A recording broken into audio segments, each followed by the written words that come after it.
In 1883, the Bellmont Inn on Savannah's River Street kept a guest ledger that should have been impossible. Every October 14th for 30 consecutive years, the same name appeared in the same handwriting, booking the same room. The signature was identical each time, down to the unusual flourish on the capital letters. But according to the Chatham County Coroner's report filed in October of 1853, the man who signed that ledger had died in room 7 of that very inn 3 decades earlier. The Bellmont Inn stood at the corner of River Street and Abercorn, a 3-story brick building that caught the morning light off the Savannah River. The inn had been built in 1848 by Charles Bellmont, a shipping merchant who'd made his fortune moving cotton and rice down to the port. By 1883, Charles was long dead, and his daughter Catherine ran the establishment with her husband, a former ship's captain named Thomas Wardwell. Catherine kept meticulous records. Every guest who passed through the Bellmont had their name, date of arrival, room number, and departure logged in leather-bound ledgers that she stored in the office behind the front desk. She'd learned this habit from her father, who'd impressed upon her that a well-run inn was built on order and documentation. It was this very habit that first brought the oddity to light. In October of 1883, a traveling journalist named Henry Ashford checked into the Bellmont while researching a story about Savannah's historic waterfront. Catherine, as was her custom, showed him the guest ledger to sign. Ashford had a peculiar hobby of reading through old hotel registries, finding them fascinating windows into social history. He asked if he might browse the previous volumes, and Catherine, proud of her record-keeping, obliged. What Ashford discovered in those ledgers would consume the final weeks of his life. In his notes, later found among his effects at the Savannah Public Library, Ashford recorded his initial findings with growing confusion. The name Jonathan Ridley Marsh appeared in the ledger every October 14th, always booking room 7, always for a single night. The signature was identical across 3 decades of entries. Not similar, identical. The same pen pressure, the same spacing between letters, the same distinctive loop on the capital J. Ashford was a trained observer, a man who'd spent 15 years documenting stories across the American South. He knew forgery when he saw it, and he knew impossible coincidence when it presented itself. This was neither. This was something else entirely. He approached Catherine Wardwell that evening in the inn's dining room. According to the diary of Rebecca Mills, a permanent boarder at the Bellmont who recorded the conversation, Ashford asked Catherine directly about the recurring name. Catherine's face, Mills wrote, went white as salt. She excused herself immediately, returning 20 minutes later with her husband Thomas. The Wardwells told Ashford a story they'd kept to themselves for years. Jonathan Marsh had been a cotton factor, one of the middlemen who brokered deals between plantation owners and shipping merchants. He'd been a regular at the Bellmont since its opening, always taking room 7 when he came to Savannah on business. He was known as a fair dealer, but a solitary man. He took his meals alone, spoke little, and kept to himself. On October 14th, 1853, Marsh checked into room 7 as usual. The next morning, Catherine's father found him dead in his bed. The coroner's report, filed with the Chatham County Courthouse and still available in their records today, listed the cause of death as heart failure. Marsh was 42 years old. He left no family, no close associates, and his possessions were claimed by the factoring house where he worked. Charles Bellmont had Marsh buried in Bonaventure Cemetery, paying for the funeral himself. It was, he told his daughter, the decent thing to do for a man who'd given them so much business over the years. The strangeness began the following October. On October 14th, 1854, exactly 1 year after Marsh's death, Catherine was managing the front desk when a man approached to check in. Before he could speak, she noticed the ledger lying open on the desk. A new entry had been made in her father's absence. The name read Jonathan Ridley Marsh, room 7. The signature was unmistakable. Catherine called for her father. Charles examined the ledger, his hands shaking. He insisted someone was playing a cruel joke. He checked room 7. It was empty, undisturbed. exactly as it had been that morning. No one had taken the key. No one had gone upstairs. But the signature was there, written in ink that hadn't yet dried. Charles Bellmont did what many men of his generation did when faced with the inexplicable. He chose to ignore it. He tore the page from the ledger, burned it in the office fireplace, and forbade anyone from speaking of it again. When October 14th came the following year, Charles made certain he personally manned the front desk all day. He kept the ledger locked in a drawer. It made no difference. The signature appeared anyway, written on a loose sheet of paper that materialized inside the locked drawer. Same name, same room, same handwriting. This pattern continued for 30 years. By the time Henry Ashford arrived in 1883, the Wardwells had developed a grim routine around October 14th. They accepted that the signature would appear. They'd stop trying to prevent it or explain it. Catherine simply left the ledger open on the desk that day, and by evening, the entry would be there. They never saw it being written. They never heard anyone enter. The signature simply appeared, as inevitable as the sunrise. But Ashford was a journalist, and he wanted proof. He convinced the Wardwells to let him spend the night of October 13th in the office, positioned where he could watch the ledger continuously. Catherine was reluctant, but Thomas, worn down by years of silent dread, agreed. "Perhaps," he said, "an outside observer might see something they'd missed." Rebecca Mills documented what happened next in her diary, piecing together accounts from the Wardwells and other guests who were present that week. Ashford positioned himself in the office at 8 in the evening on October 13th. He brought several oil lamps to ensure the room stayed brightly lit. He kept the ledger open on the desk, positioned so he had an unobstructed view. He had his pocket watch, his journal, and a loaded revolver, though what he expected to shoot remained unclear. The night passed quietly. Ashford recorded making entries in his journal every 30 minutes, documenting that nothing had changed. The ledger remained blank. No one entered the office. At midnight, the watch struck 12, marking the arrival of October 14th. Ashford wrote that he felt a sudden drop in temperature, though the office windows were closed and the lamps burned steady. He noted this in his journal, his handwriting growing less controlled. The next entry came 15 minutes later, and the handwriting was barely legible. He wrote only, "It's writing itself." At 6 in the morning, Thomas Wardwell entered the office. He found Ashford sitting rigid in his chair, staring at the ledger. The journalist didn't respond when Thomas spoke his name. He didn't blink. His hands gripped the arms of his chair so tightly that his knuckles had gone bloodless. The ledger showed a new entry.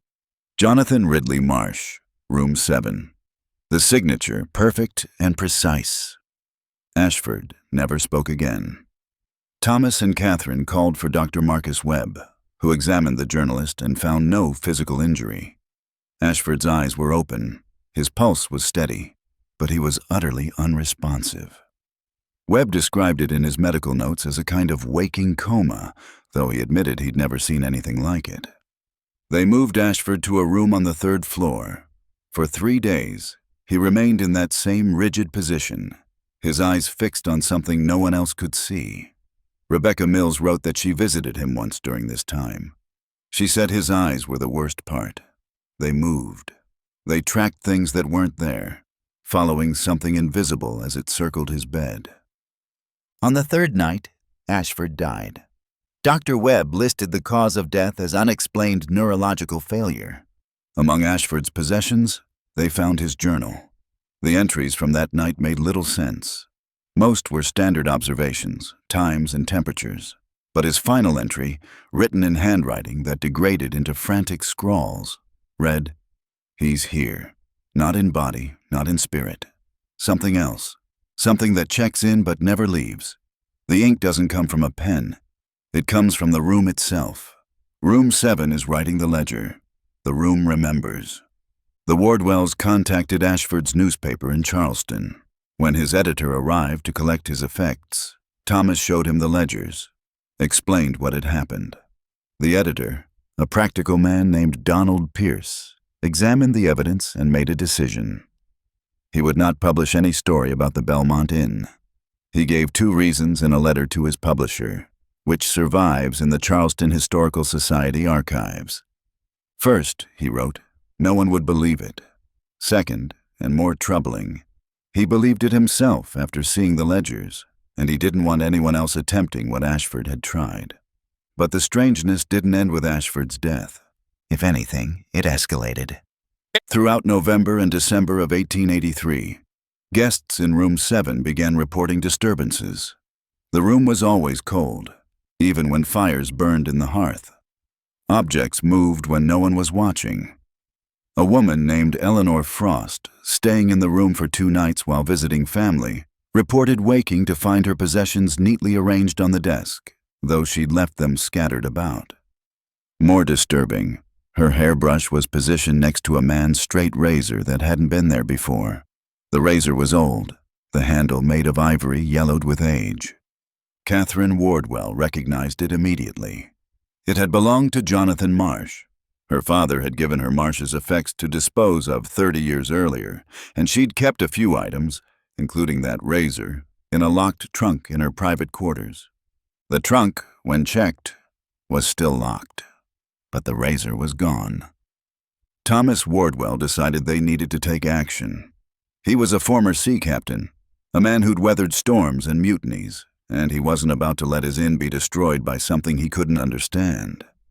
He contacted Reverend Edmund Parrish of the Independent Presbyterian Church, explained the situation, and asked if the room could be blessed or cleansed in some way. Parrish was skeptical but agreed to visit. According to his own account, written in a letter to the bishop in 1884, he entered room 7 on December 3, 1883, intending to perform a simple blessing. He never completed it. Parrish wrote that upon entering the room, he felt what he described as a presence. Not hostile, he insisted, but persistent, determined. He began the blessing, but as he spoke, he became aware of a sound, a soft scratching, like a pen moving across paper. There was no paper in the room, no pen. But the sound continued, rhythmic and steady, coming from the direction of the writing desk by the window. Parrish approached the desk. The scratching stopped.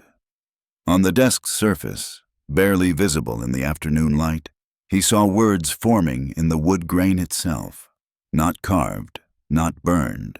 The grain itself was rearranging, darkening in places to form letters. The words read, "Every October 14th. Always October 14th. Can't leave until I check out." Parrish left the room immediately. He told the Wardwells he couldn't help them, that whatever occupied room 7 existed outside the boundaries of his understanding or his faith. He suggested they seal the room permanently. Catherine and Thomas considered this. They discussed boarding up room 7, removing it from their available inventory. But Catherine raised a troubling question. If they sealed the room, would it stop whatever was happening, or would it simply force the phenomenon to find another outlet? They decided to leave the room accessible, but stopped renting it to guests. Throughout 1884 and into 1885, room 7 remained empty. The door stayed unlocked. Catherine checked it weekly, documenting what she found in a separate ledger she kept for this purpose alone. That ledger, preserved by her descendants and now held by the Georgia Historical Society, makes for disturbing reading. The room, she noted, never accumulated dust. The bed was always made, the sheets tucked with perfect hospital corners. The writing desk showed signs of use even though no one entered.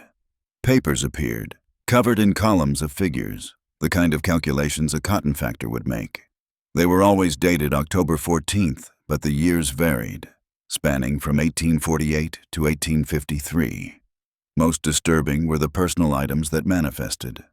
A pocket watch, a pair of spectacles, a photograph in a silver frame showing a woman Catherine didn't recognize. These objects would appear and disappear, never remaining in the same configuration twice.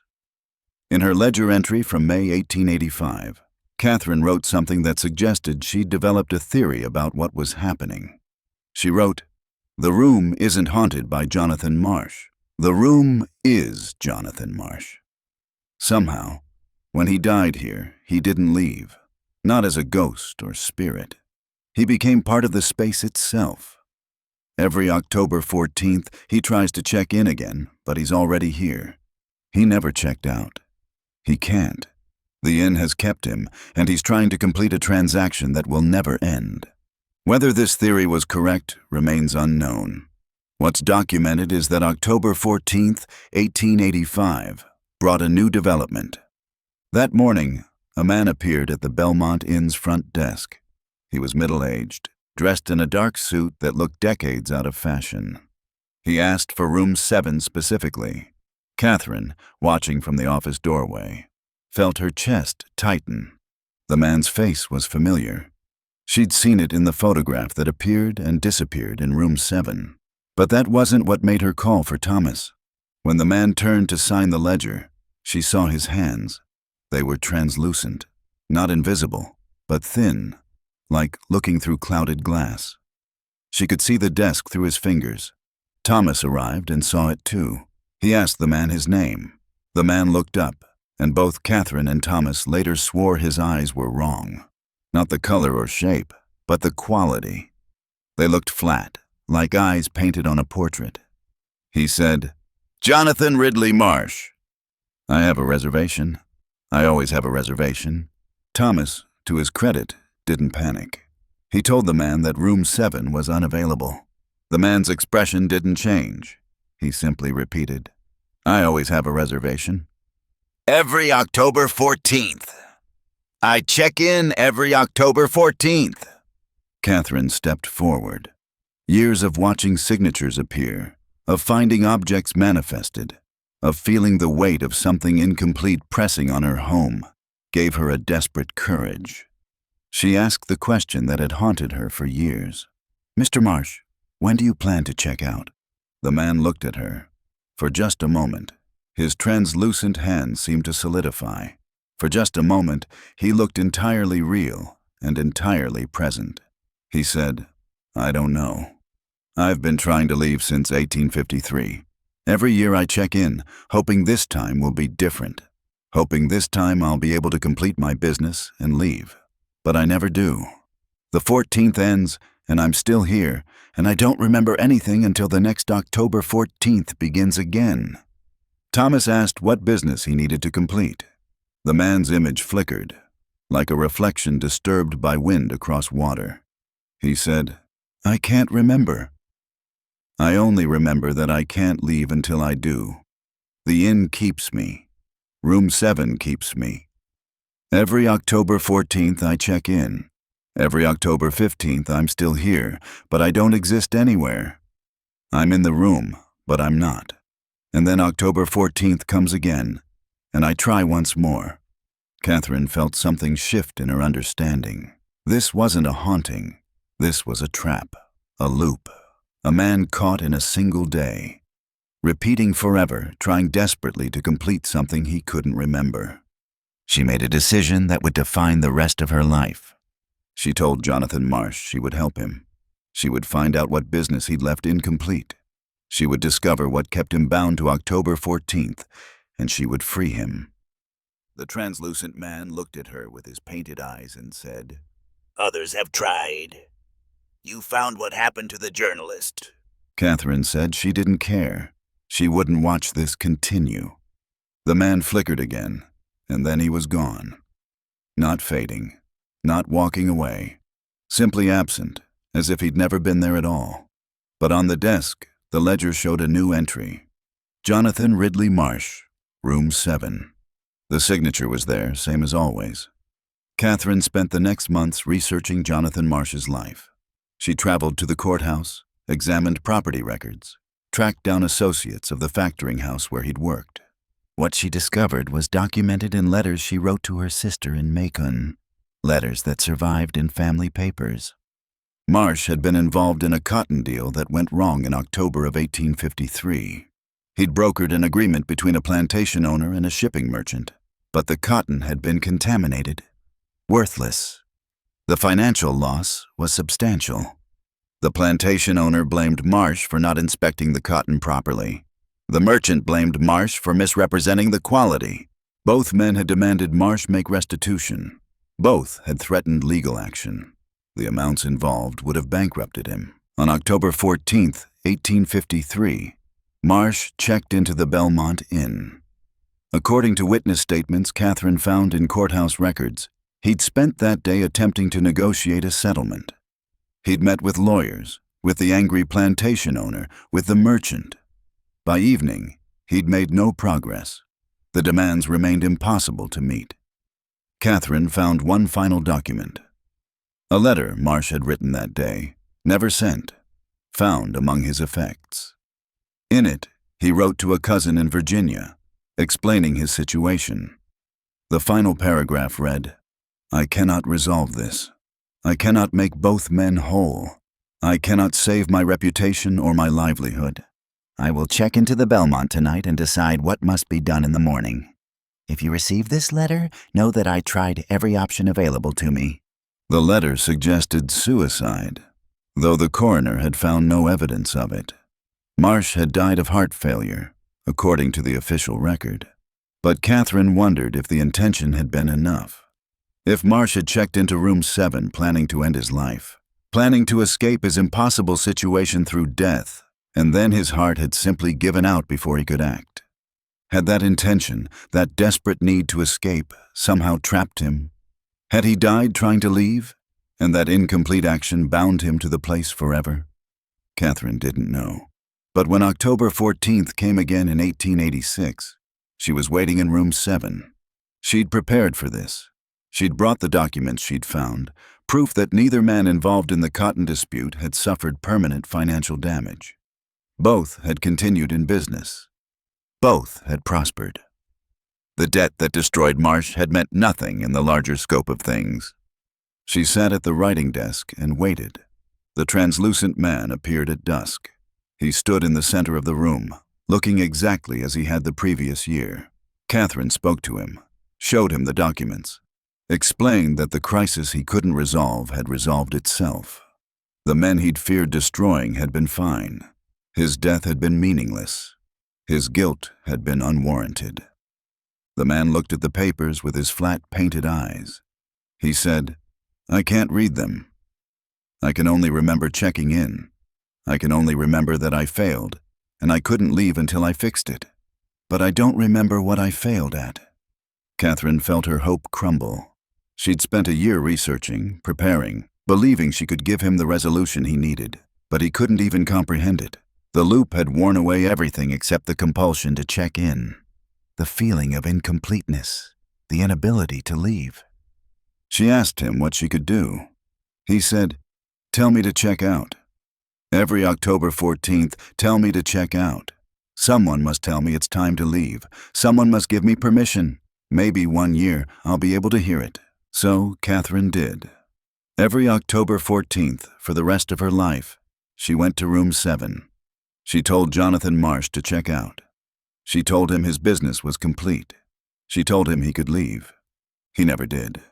The signature continued appearing in the ledger. The translucent man continued manifesting in room 7, looking lost and trapped. When Catherine Wardwell died in 1901, her daughter Elizabeth inherited the inn. Elizabeth continued her mother's tradition. Every October 14th, she went to room 7 and told Jonathan Marsh he could leave. The Bellmont Inn burned in 1924. The entire building was destroyed, reduced to brick foundations and ash. The guest ledgers were lost in the fire, though several people had documented their contents before the destruction. In 1925, a new hotel was built on the site. The Riverside Hotel, modern and elegant, with electric lights and running water in every room.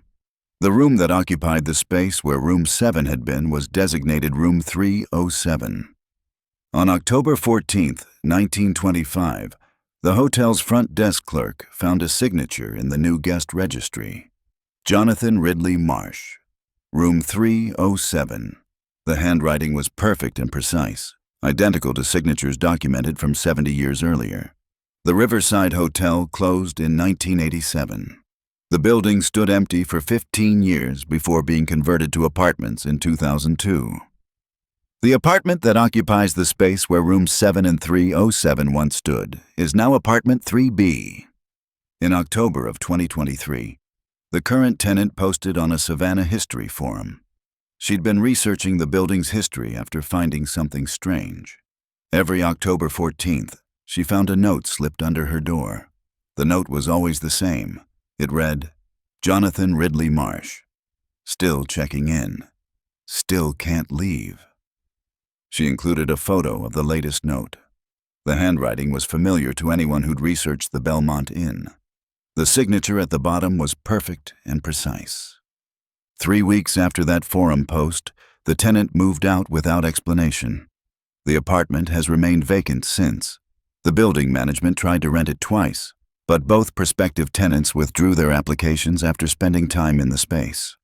Last month, the building's maintenance supervisor was doing routine inspections. When he entered apartment 3B, he found the place empty, as expected. But on the kitchen counter, he found a straight razor with an ivory handle yellowed by age. Next to it was a photograph in a tarnished silver frame, showing a woman no one has been able to identify. The supervisor called the building manager, reported what he'd found. The manager came to collect the items. But when they returned to the apartment 30 minutes later, the counter was bare. The razor and photograph were gone. The supervisor swears he locked the door when he left. The manager confirmed no one else had a key.